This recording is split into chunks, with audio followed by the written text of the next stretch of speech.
"We're not funding this circus," my mom said, calm, cutting, final. My wedding plans, my future, all erased with one sentence. My sister didn't even blink. "Better luck next time," she added, smirking like it was a joke. Dad stayed silent the way he always did when she decided who I was allowed to be. I could have screamed. Instead, I said one word, understood, and walked out. They thought I'd break. They thought I'd crawl back like always. But 3 weeks later, when their world started to collapse, they finally learned what that word really meant. And it began with a single phone call. From the outside, my family looked like the kind people envied. Brick house, polished smiles. Sunday dinners no one dared miss, but inside every laugh came with a rule attached. My mother, Carol, built our lives on control how we spoke, dressed, dated, even what we dreamed. My father, Robert, followed her lead, the quiet echo behind every decision. And my sister, Shannon, she could do no wrong. When we were kids, I wanted to design dresses. I'd fill sketchbooks with fabrics and colors. One afternoon, Mom found my drawings, held them like evidence, then tossed them straight into the trash. "You're not wasting your life on fantasies," she said. My father just stood there nodding like he agreed. That day, I learned silence could keep the peace. Years passed. I became what they wanted, an accountant, steady, safe. Shannon went to college for marketing, creative enough to sound respectable. When she opened her boutique, Mom threw her a party boasting about her daughter's vision. I remember watching them toast under string lights, Mom's pearls glinting as she said, "You've always had flair." Flair. The word still stings. Mine was never allowed. Then came Eric. I met him at a community fundraiser, the kind of event my parents called small-town nonsense. He worked for a nonprofit, mentoring kids, laughed too easily, asked real questions. With him, I felt seen not as a project, but as a person. The first time I brought him home, Mom's smile froze halfway. So she said, "What do you do?" when he explained, her lips curved into something polite but cold. "How admirable," Dad muttered. "At least he's kind." Shannon just whispered, "Ambition's optional, I guess," and giggled. For 3 years, Eric stood by me through their quiet judgment. We planned our wedding carefully, responsibly. The Ivy House, beautiful but modest, was our dream venue. We saved every dollar ourselves. When Mom offered to help, I thought maybe she'd changed. She said she wanted the best for me. I should have known better. That morning when she called me back to the house, I thought it was about flowers or catering, not war. The moment I walked in, I felt it, the tension, the silence before the blade. She stood by the fireplace, arms folded. Shannon sprawled across the couch, scrolling through her phone. Dad stared at the rug. "We're not funding this circus," Mom declared. "Better luck next time," Shannon added without looking up. The words hit like a slap, sharp, humiliating, deliberate. I felt heat rise behind my eyes, but I didn't let them see it. I straightened my back, nodded once, and said, "Understood." The room went still. Mom blinked, confused. Shannon smirked, sure I'd given up. But what they didn't know was that silence was no longer my surrender. The drive back to my apartment felt endless. The sky hung low, gray, and heavy, the kind that made the world look smaller. My phone buzzed the whole way, Eric calling, but I couldn't answer. I needed the quiet, the hum of the road to steady me.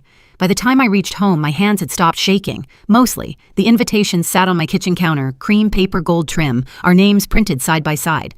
I stared at them for a long time before sweeping the whole stack into a box. It wasn't anger yet, just numbness. The kind that sits in your chest like a stone.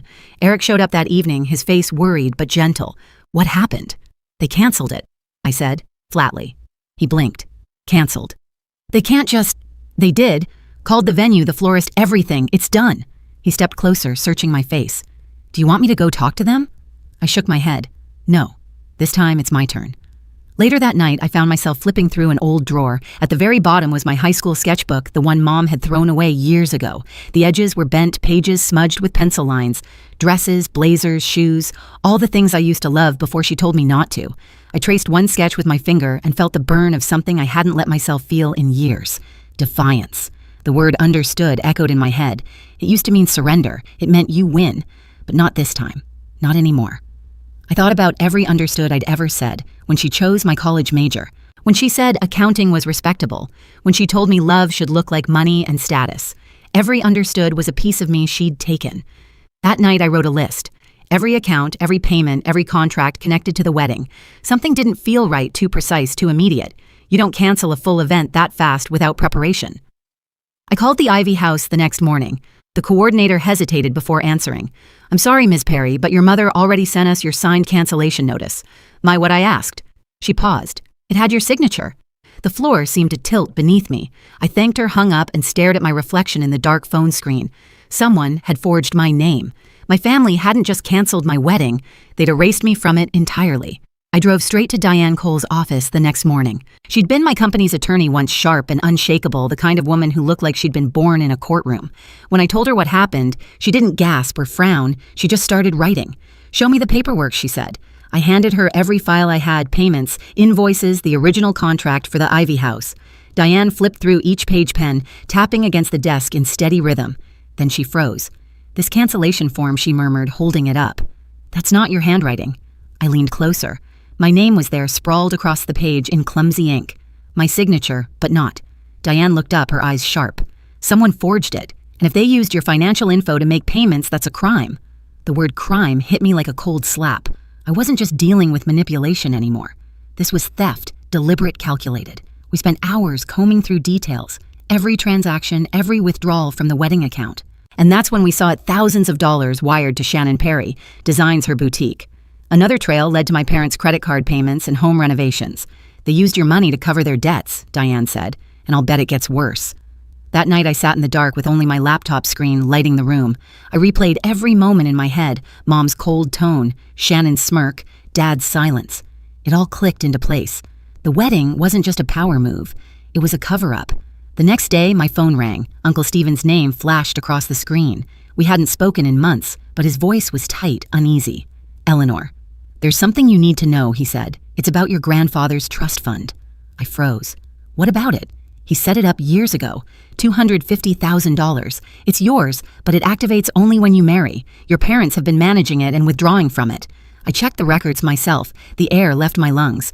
"You're saying they've been using the money for years," Stephen said softly. "Shannon's business, the house remodel, all from your trust. If you'd gotten married, it would have triggered a full audit. They had to stop it." I pressed a hand over my mouth. My own family hadn't just stolen from me. They'd destroyed my future to keep it hidden. After the call, I sat still for a long time. The anger came slowly, quietly, like a storm forming over still water. I opened my laptop, typed a message to Diane. "We're filing the case." Then I whispered to no one but myself. They wanted control. Now they'll get consequences. The courtroom smelled faintly of old paper and polished wood. Rows of strangers whispered behind me, the hum of air conditioning drowning out my heartbeat. I sat at the plaintiff's table beside Diane, my hands clasped so tightly my knuckles ached. Across the aisle, my family looked smaller than I remembered. Mom's hair was perfect as always, but her pearls didn't shine the same under fluorescent light. Dad's tie was crooked. Shannon scrolled on her phone until the bailiff told her to stop. When the judge entered, everyone stood. "Case number 4721. Perry versus Perry," the clerk announced. The words stung more than I'd expected. Diane began calmly.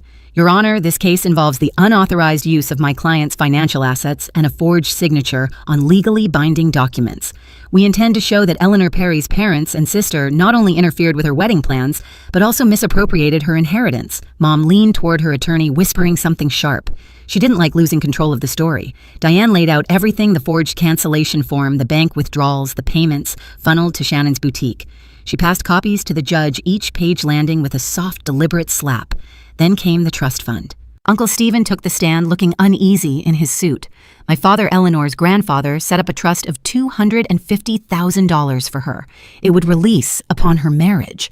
I recently discovered funds missing. "Who withdrew them?" Diane asked. He swallowed hard. "Robert and Carol Perry." The courtroom rippled. Mom's lawyer objected. "Irrelevant. The fund was managed within family rights." Diane's tone stayed calm. "Family rights don't cover fraud." Mom's eyes darted toward me, sharp and cold. "You don't understand, Eleanor. We were trying to protect you. That boy Eric, he's beneath you. He would have dragged you down." I met her gaze. "Protect me by stealing from me." Her voice cracked. "We only used what we needed. Shannon was drowning in debt. We couldn't just let her fail. Maybe she should have," I said quietly. "Maybe it would have taught her what accountability looks like." Shannon slammed her hand on the table. "You think you're better than us? You've always been the boring one. Our parents did everything for you." The judge rapped his gavel once. "Order." Diane turned to Shannon. "Miss Perry, did your parents transfer any of your boutique expenses from Eleanor's trust?" Shannon hesitated, her confidence fading. I didn't know where the money came from." "Really?" Diane lifted a document. "Because this invoice for your boutique renovation lists your father's signature and Eleanor's trust account number." Shannon's face drained of color. By the time Diane rested her case, every secret was on the table. Mom tried to play the martyr, Dad mumbled half-hearted apologies, and Shannon cried into a tissue she didn't really use. When the judge finally spoke, his voice was steady, cold, final. This court finds in favor of the plaintiff. All funds misappropriated from the trust are to be returned immediately. Additional damages of $50,000 will be awarded for fraud and emotional distress. Mom's breath hitched.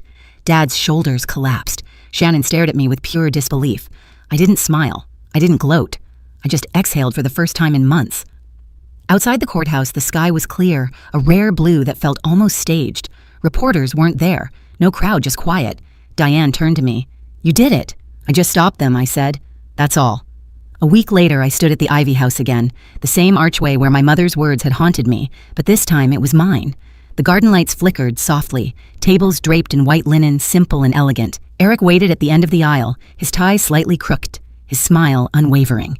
Owen waved from the second row. Uncle Stephen gave a proud nod, and Diane, who never smiled much, actually did. When the music started, I felt my throat tighten. No mother adjusting my veil, no father walking me down the aisle, just me walking myself. Every step felt like reclaiming something stolen. As I reached Eric, he whispered, "You okay?" "I'm more than okay," I said, and meant it. We said our vows quietly, not for show, not for anyone else. The officiant pronounced us husband and wife, and for a moment all I could hear was the wind through the ivy and the faint sound of laughter, real laughter. After the ceremony, I slipped away for a moment, standing beneath the same oak tree where I once cried after everything fell apart. I looked up at the lights and thought about how silence had become my weapon. My mother once called my wedding a circus. Now it was peace. Inside, music and warmth filled the air. Eric caught my hand and pulled me to dance. The world blurred faces, lights, all of it. When the night ended, I wrote one last email. Simple, clean. "Carol, Robert, Shannon. The court showed who you are. I wish you the best, but this is goodbye." I hovered for a second, then hit send. Outside, crickets hummed. Eric wrapped his arm around me, and for the first time in years, I felt free.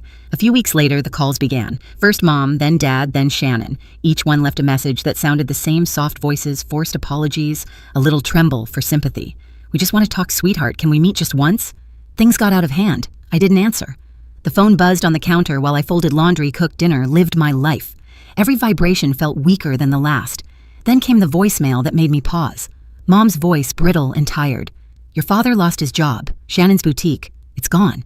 We're trying to start over. We need help." I stared at the wall, not angry anymore, just hollow. They had taken enough. From Owen, I later heard the full story. Dad laid off after a scandal. Mom working part-time at a department store, Shannon drowning in debt. The same people who once dictated my life couldn't even keep their own afloat. One night, the calls started again, back to back to back. The screen lit up with their names. I picked it up, typed slowly, and sent one text. "The circus is already full." Then I placed the phone face down, poured myself a glass of wine, and went back to sketching under the soft kitchen light. The next morning, sunlight poured through the window, warm and quiet. Eric kissed my forehead before leaving for work, and I sat at my desk surrounded by fabric swatches and half-finished sketches. My first design line was taking shape, mine, not theirs. Freedom didn't feel loud. It felt still, steady, earned. I glanced at my phone on the table, no new calls, no apologies, just silence, the kind that finally meant peace. Mom once said my wedding was a circus. Maybe she was right, because now the show was over, and I was the one who walked away smiling. If you've ever had to choose yourself over family, tell me in the comments. Hit subscribe. There's always another story to tell.